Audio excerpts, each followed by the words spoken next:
నగర జీవిని వేధిస్తున్న నిద్రలేమి. పూర్తి వివరాలకు చదవండి రేపటి సాక్షి హైదరాబాద్ ఎడిషన్.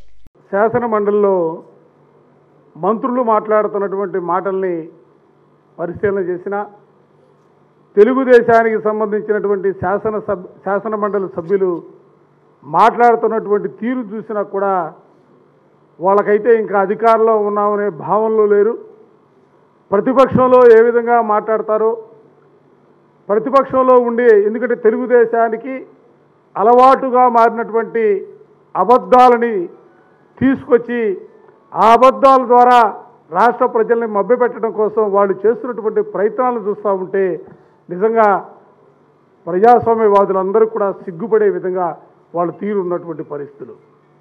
నేను ఈరోజు సూటిగా అడుగుతా ఉన్నా, గడిచిన 3-4 సంవత్సరాలుగా ఋషికొండ భవనాలకు సంబంధించి తెలుగుదేశానికి సంబంధించినటువంటి చంద్రబాబు నాయుడు గారి దగ్గర నుంచి మొదలుకొని కింద స్థాయి కార్యకర్తల వరకు కూడా ఋషికొండలో నిర్మించినటువంటి భవనాలన్నీ కూడా జగన్మోహన్ రెడ్డి గారికి సంబంధించినటువంటి భవనాలుగా చిత్రీకరించి ఎన్నికల్లో లబ్ధి పొందడానికి వాళ్ళు చేసినటువంటి ప్రయత్నాలు కూడా ఈ సందర్భంగా గుర్తు చేస్తా ఉన్నా. ఈరోజు శాసన మండలిలో సాక్షాత్తు మంత్రి గారు చెప్పారు, అక్కడ నిర్మించినటువంటి భవనాలకు సంబంధించి జీవీఎంసీ పర్మిషన్లు ఉన్నాయని, సిఆర్జెడ్ పర్మిషన్లు ఉన్నాయని, కోర్టుల్లో కేసులు ఉన్నప్పుడు కూడా కోర్టులు ఇచ్చినటువంటి తీర్పులకు అనుగుణంగా నిర్మాణాలు కొనసాగించారన్న అంశాన్ని మంత్రి గారు ఈరోజు శాసనమండలిలో చెప్పినటువంటి పరిస్థితులు.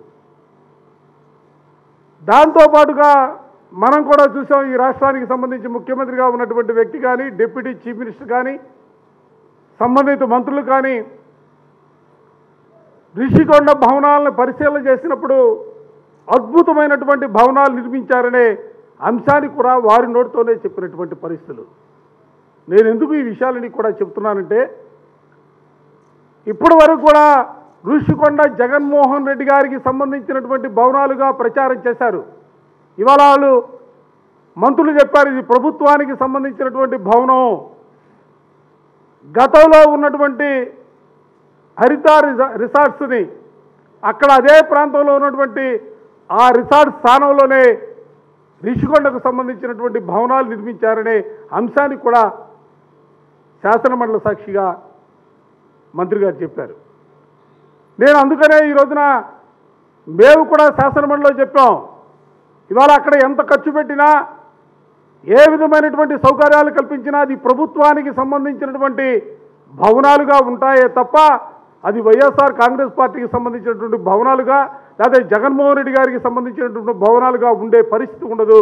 దయచేసి ఇప్పటికైనా కూడా మీరే చెప్తా ఉన్నారు, అద్భుతమైనటువంటి భవనాలుగా మీరు చెప్తున్నటువంటి పరిస్థితుల్లో మీరు ఈ భవనాల్ని ఏ విధంగా ఉపయోగించుకోవాలో ఆలోచన చేయాలి తప్ప మీరు ప్రత్యర్థి పార్టీ మీద బురదలే కార్యక్రమాన్ని తీసుకుంటే అది మంచి పద్ధతి కాదు ప్రజాస్వామ్యంలో అన్న విషయాన్ని కూడా ఈ సందర్భంగా చెప్తా ఉన్నా. అదే సందర్భంలో అసెంబ్లీ భవనాలకు సంబంధించి కూడా ప్రస్తావన తీసుకొచ్చారు.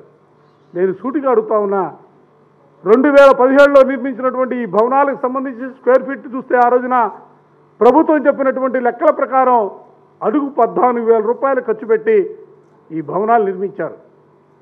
వర్షం వస్తే నీళ్లు కారే పరిస్థితి, మంత్రులకు ఇచ్చిన రూముల్లో సైతం కూడా కనీసం వాష్రూములు కూడా లేనటువంటి పరిస్థితులు. వైఎస్ఆర్సీపీ శాసనసభా పక్షానికి ఇచ్చినటువంటి రూమును పరిశీలన చేసిన 16 అడుగులు పొడవు 10 అడుగులు వెడల్పుతో ఉన్నటువంటి రూము, ఆ రూములో కనీసం వాష్రూమ్ కూడా లేనటువంటి పరిస్థితులు. 51 మంది ఇవాళ శాసనసభా పక్షంగా ఉంటే ఇవాళ ఈ ప్రభుత్వం మాకు ఇచ్చినటువంటి రూమును కూడా ఆలోచన చేయమని కోరుతా ఉన్నా. ఎందుకంటే అద్భుతమైనటువంటి భవనంగా దీన్ని కూడా చిత్రీకరిస్తూ ఉన్నారు. కానీ వాస్తవ పరిస్థితుల్ని మనం పరిశీలన చేసినప్పుడు ఇవన్నీ కూడా కళ్ళగట్టట్టు కనిపిస్తూ ఉన్నాయి. మా శాసనసభా పక్షంలో మహిళలు శాసనమండలి సభ్యులుగా ఉన్నారు, సభ్యులుగా ఉన్నారు. వీళ్ళకి కనీసం వాష్రూమ్కి వెళ్ళటానికి కూడా అవకాశం లేనటువంటి పరిస్థితుల్లో 16 అడుగులు పొడవు 10 అడుగులు వెడల్పు గల రూముని శాసనసభ పక్షానికి కేటాయించినటువంటి పరిస్థితులు. ఇది ఇక్కడ ఉన్నటువంటి అద్భుతమైనటువంటి ఈ భవనానికి ఉన్నటువంటి ప్రత్యేకతలు కూడా ప్రజల్ని గమనించమని చెప్పిన ఈ సందర్భంగా కోరుతా ఉన్నా.